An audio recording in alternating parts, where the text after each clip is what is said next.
What's up, guys? So today is Saturday,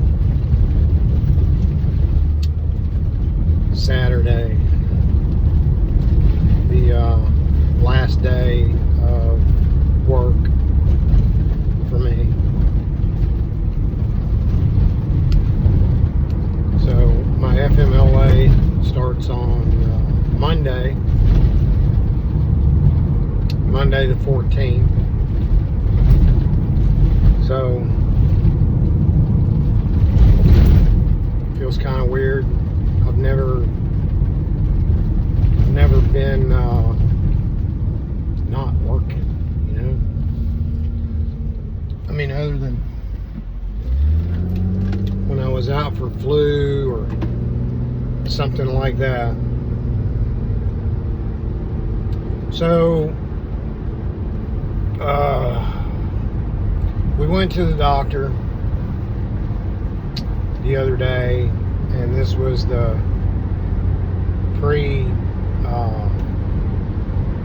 pre-transplant admission. It's like when we signed off on everything. There's a lot of stuff.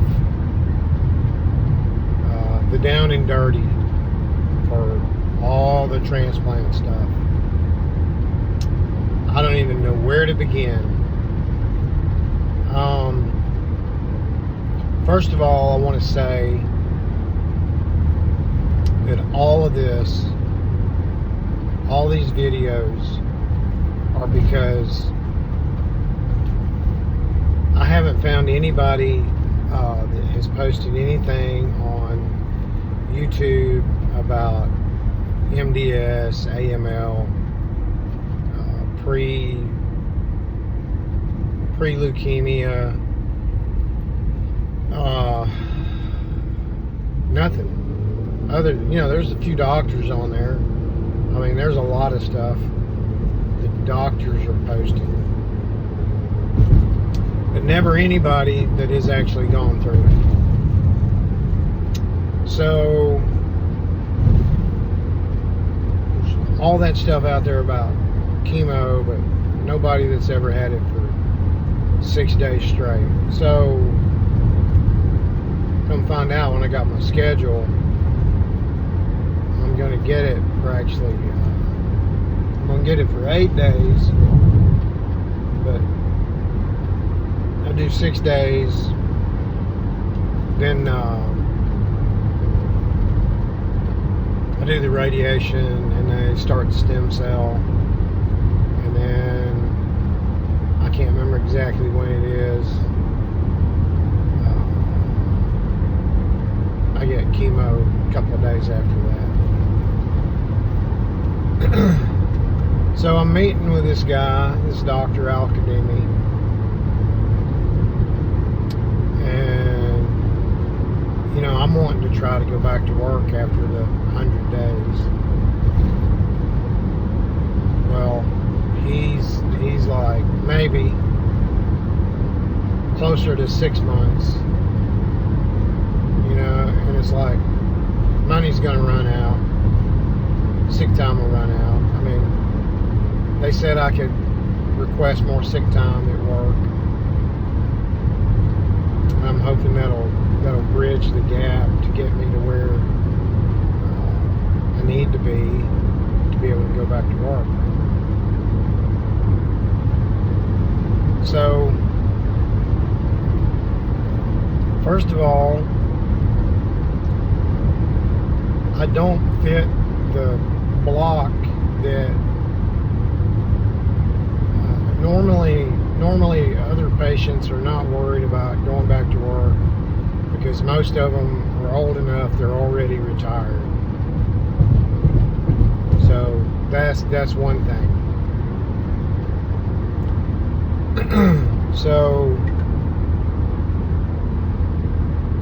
I guess I'm typically younger and stronger than most patients that go through this. That's a plus on my side.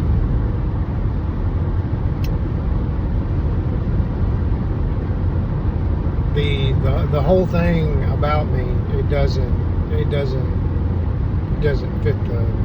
It's like putting a square peg in a round hole. None of it. I mean, it is what it is, but it doesn't. Some kind of weird mutation, and it doesn't. It's not like everybody else's. So the donor, we talked about the donor also.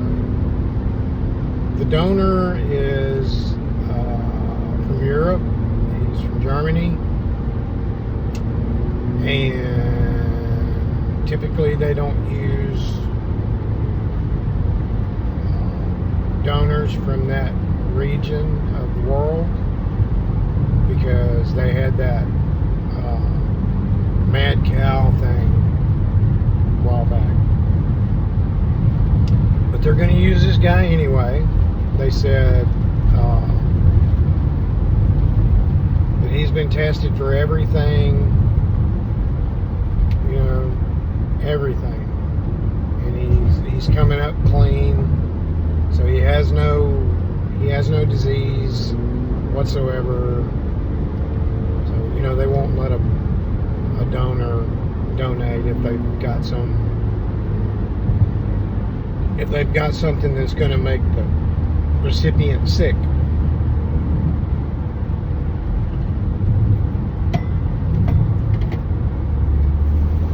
So he said, you know,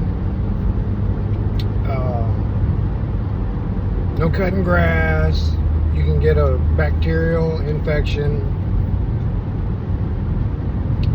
You know, no, pretty much nothing. Said, you know, I can go out in public, but I can't like go out in crowds. You know, no concerts or anything. You know, small venues. What else did he say? He said, if I look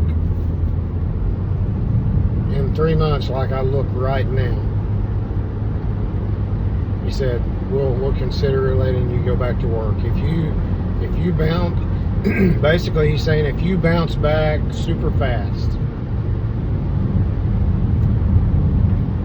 yeah, you can go back to work.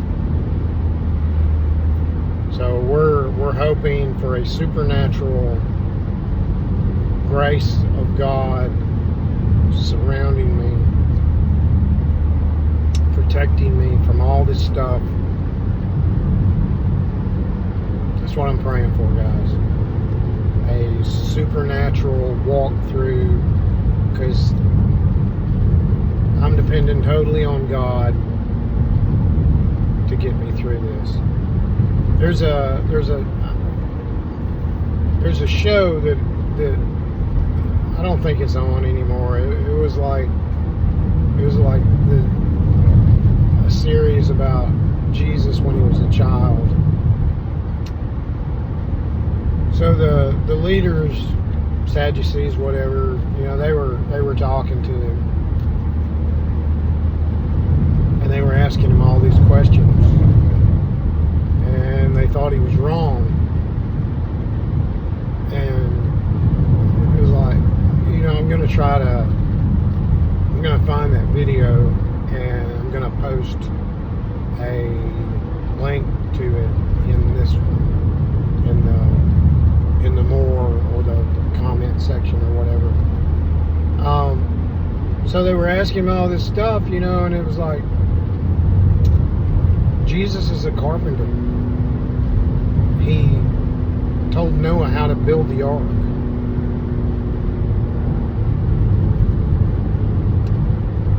He's a blacksmith. He told them how to create their weapons.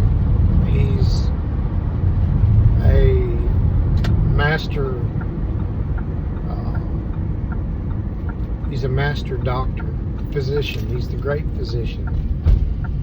He has all knowledge of how things work.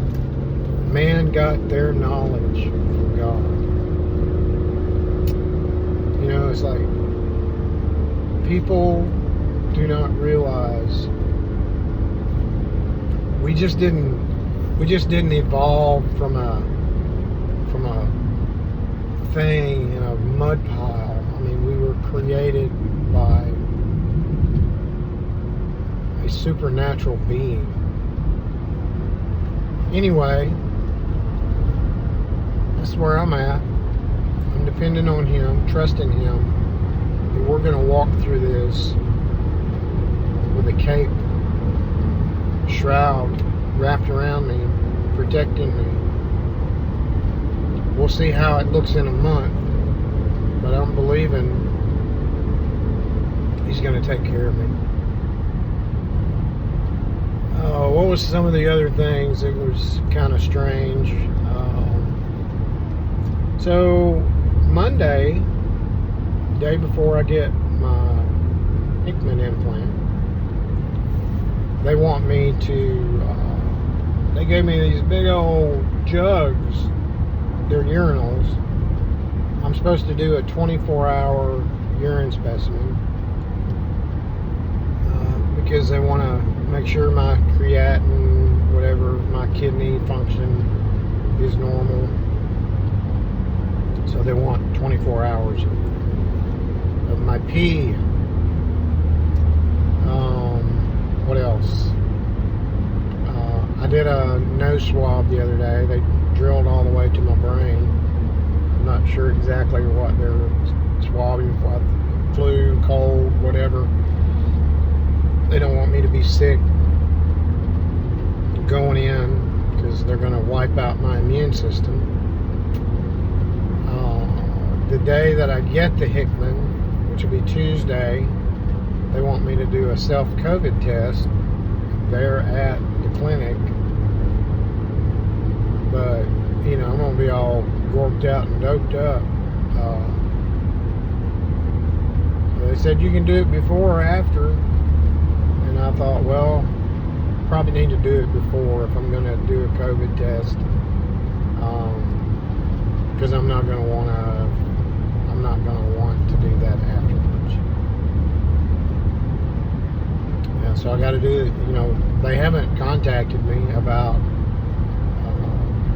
the test they did the other day, Thursday. You know, so I'm assuming it's okay. You know, I have a little runny nose. I've had it since I had COVID a few weeks ago.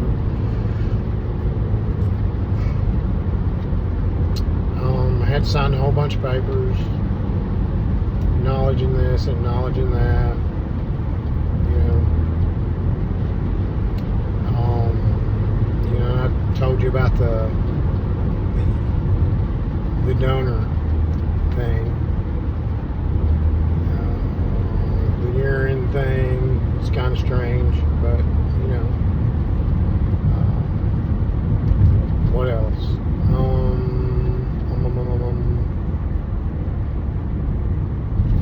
So I think that's everything. I think that about covers it. But yesterday, I mean not yesterday, it was, I guess it would be Friday morning. I woke up at 4 o'clock in the morning, and it hit me 4 o'clock in the morning. Everything that was said, everything that was done, you know, the not working, how are we going to make it? You know, them telling me, don't worry about it. There's money available. There's grants for people like me with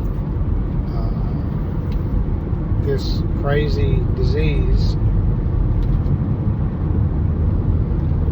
It was like I was rolling around in my head, you know, what if I just roll the dice and see what happens? And I talked to my wife, and she was okay with it. And then she brought up some stuff that, you know, so I'm getting all these financial assistance connections. You know, I've been approved for stuff through the National Lymphoma Leukemia Foundation. I've been approved for stuff through where I work. There's all kinds of stuff. I can't remember the name of the company. There's a third party that is going to take my insurance and pay for everything with the transplant, as long as I'm on Viva, up to a year, anything.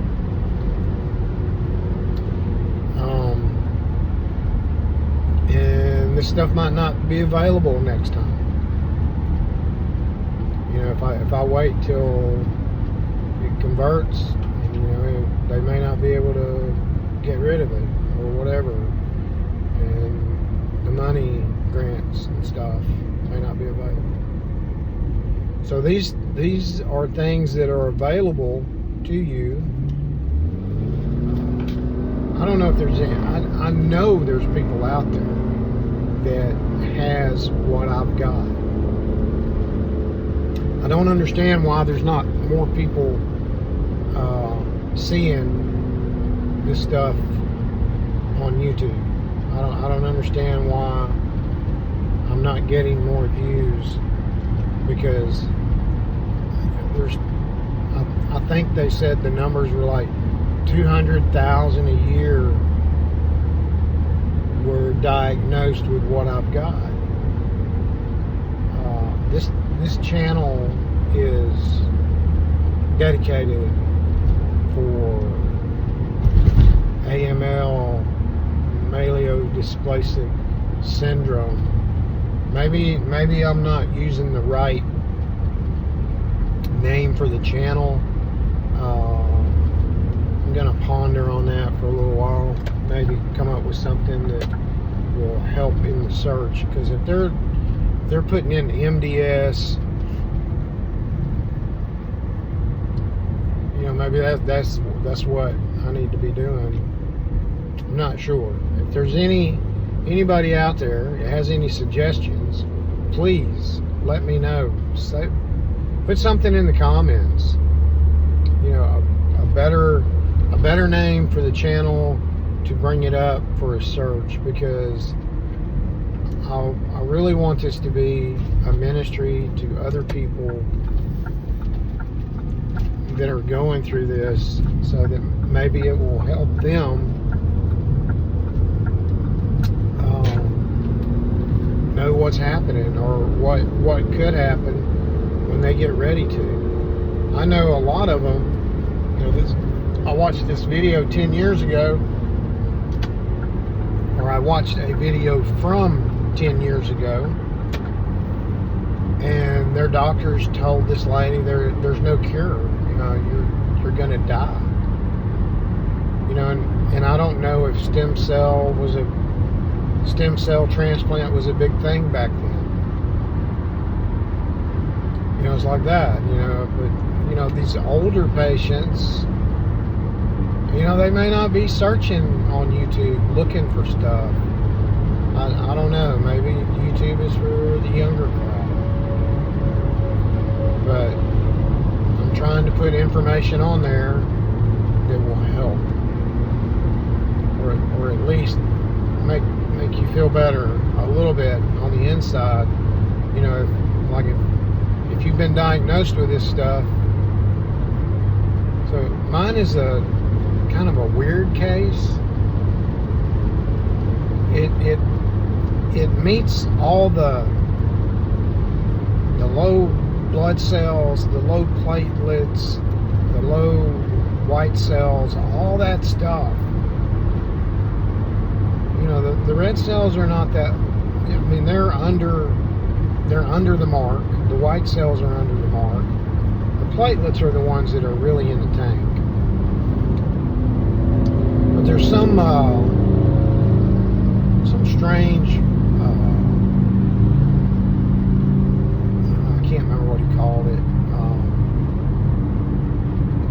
post it in the comments when I think about it. You know, I'm having a moment. But anyway, usually people have already converted to leukemia by now. This was found in 2016. No, 18. I'm sorry. 2018.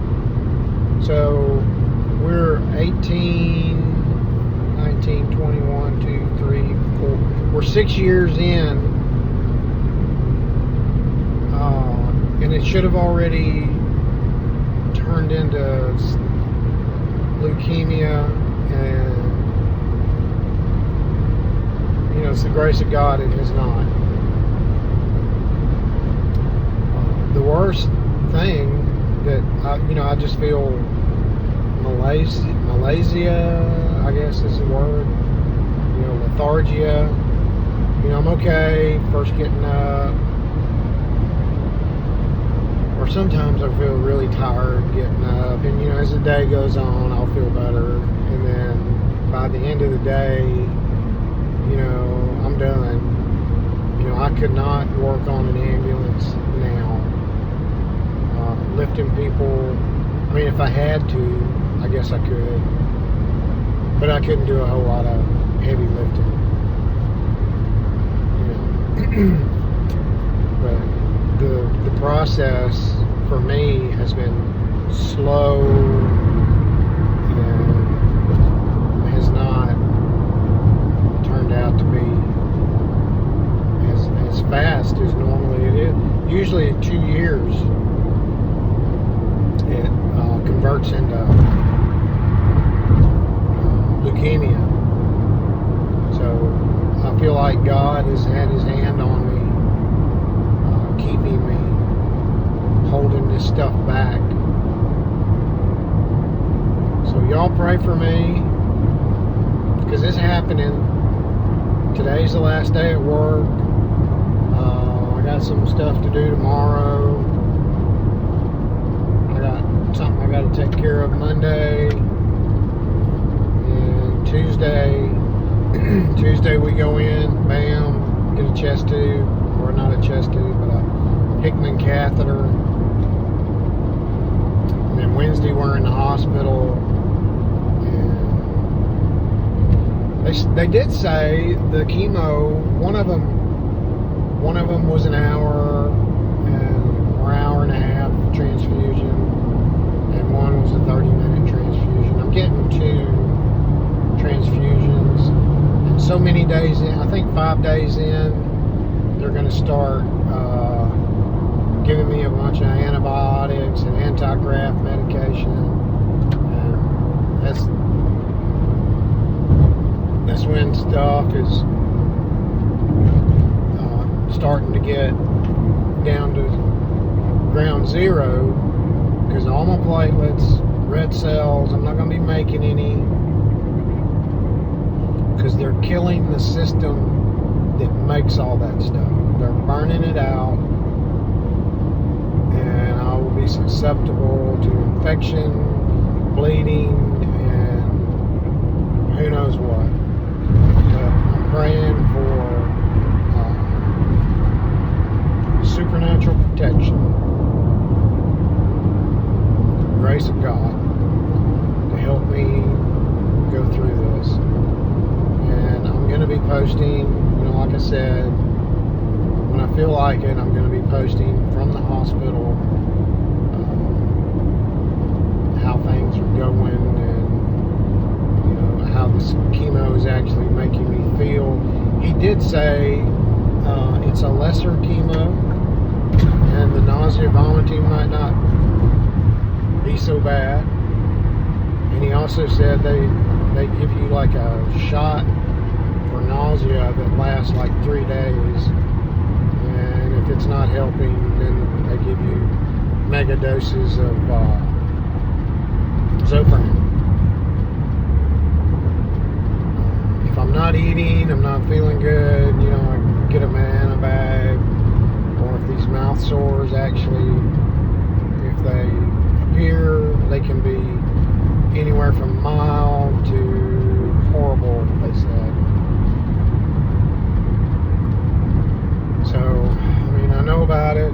know it's all could come, and I'm praying that it doesn't come, or if it does, it's not as bad as it could be. So this is all part of getting my mindset right. So anyway, you guys pray for me. Keep me on your list at church. That's what I need more than anything. I need prayers. So peace out. Love each other. Treat each other good. And just be good to one another. Because you don't know what tomorrow brings. You really don't. Love y'all. Bye.